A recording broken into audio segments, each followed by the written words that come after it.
Noong 2024, Alam niyo 'pag ako rin, si Lisa Marcos at saka si Bongbong Marcos, ang poprotektahan ko si Sandro Marcos. Alam rin kasi nitong si Zaldico. Alam din kasi nitong si Zaldico na the husband and wife will move heaven and earth para protektahan yung anak nila.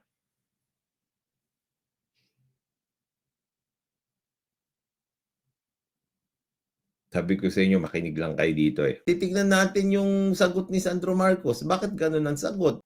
lahat-lahat ang kabuuan ay 50.938 billion pesos.